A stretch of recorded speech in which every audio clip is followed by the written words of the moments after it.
السلام علیکم پیارے دوستوں اور بچوں، آج کی کہانی کا نام ہے بڑا آدمی۔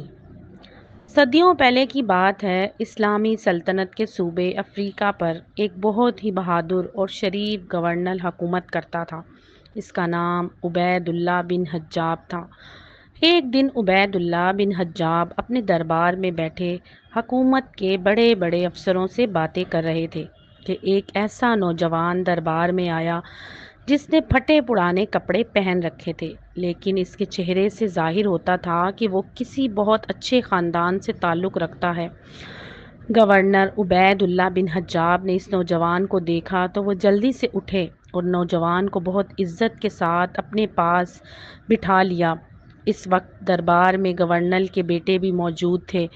انہیں یہ بات بری لگی کہ ہمارے والد صاحب نے ایک معمولی آدمی کو اپنے پاس اس طرح بٹھا لیا جیسے وہ کوئی بہت بڑا سردار ہو۔ بڑے دربار میں تو وہ کچھ نہ کہے، لیکن جب عبید اللہ بن حجاب اپنے محل میں گئے تو ان کے بیٹوں نے دربار والی بات چھیڑی اور ان سے کہا، ابا جان، آج ہمیں اس بات سے بہت شرم آئی کہ آپ نے ایک غریب آدمی کا اس طرح استقبال کیا جیسے وہ کہیں کا شہزادہ ہو۔ ہماری درخواست ہے کہ آئندہ آپ ایسا نہ کریں۔ آپ کو اپنے عہدے اور عزت کا خیال رکھنا چاہیے۔ عبید اللہ بن حجاب نے بیٹوں کی پوری بات توجہ سے سنی اور پھر بولے، اے میرے بیٹو، میں انشاءاللہ ایسا کروں گا کہ تمہیں شرمندہ نہ ہونا پڑے گا۔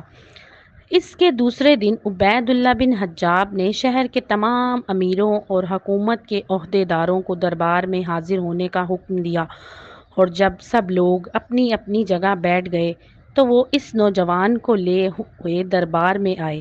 انہوں نے اسے بہت سب سے زیادہ عزت کی جگہ بٹھایا اور خود اس کے قدموں میں بیٹھ گئے۔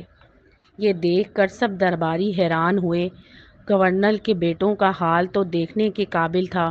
وہ یوں شرمندہ ہوئے کہ ایک دوسرے کی طرف دیکھ رہے تھے جیسے ان کے باپ نے خاندان کی عزت خاک میں ملا دی ہو۔ ادھر عبید اللہ بن حجاب بھی اپنے بیٹوں کی حالت خوب سمجھ رہے تھے۔ ذرا دیر بعد وہ اپنی جگہ سے اٹھے اور اپنے بیٹوں کی طرف دیکھ کر بولے،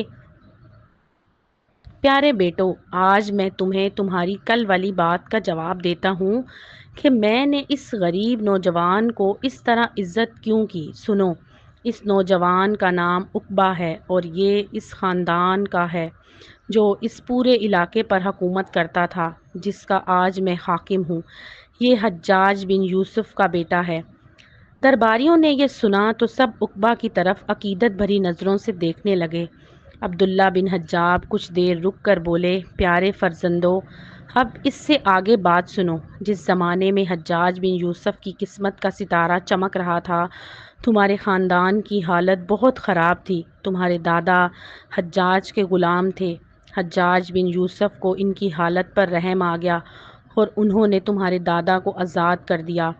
پھر آگے چل کر ایسا ہوا کہ حجاج کی عزت اور شان و شوکت ختم ہو گئی اور خدا نے ہماری غربت کو عزت اور حکومت میں بدل دیا۔ لیکن بیٹو، میں یہ بات کبھی نہیں بھول سکتا کہ حجاج بن یوسف نے میرے والد پر احسان کیا تھا۔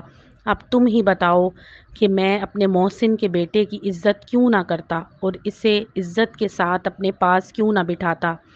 عبداللہ بن حجاب کی یہ بات سن کر پورے دربار میں سناٹا چھا گیا۔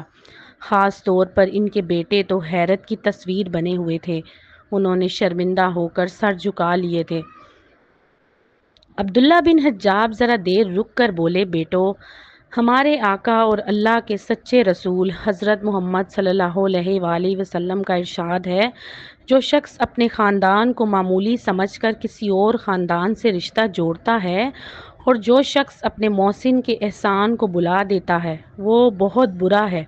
بیٹو، آج میں نے بڑے دربار میں یہ بات اس لیے بتائی ہے کہ تم اپنے خاندان کے محسن کو اچھی طرح پہچان لو، اور ساتھ ہی تمہیں یہ بات بھی معلوم ہو جائے کہ تمہارے خاندان کی ہمیشہ سے ایسی ہی شان و شوکت نہیں تھی۔ تمہیں چاہیے کہ ان دونوں باتوں پر غور کرو اور برے لوگوں میں شامل نہ ہونے سے بچ جاؤ۔ یہ باتیں بتانے کے بعد عبداللہ بن حجاب نے عقبہ کی طرف رخ کیا اور فرمایا، اے نوجوانوں، خدا نے اس وقت مجھے ایسا اختیار دیا ہے کہ میں تیری ہر خواہش پوری کر سکتا ہوں۔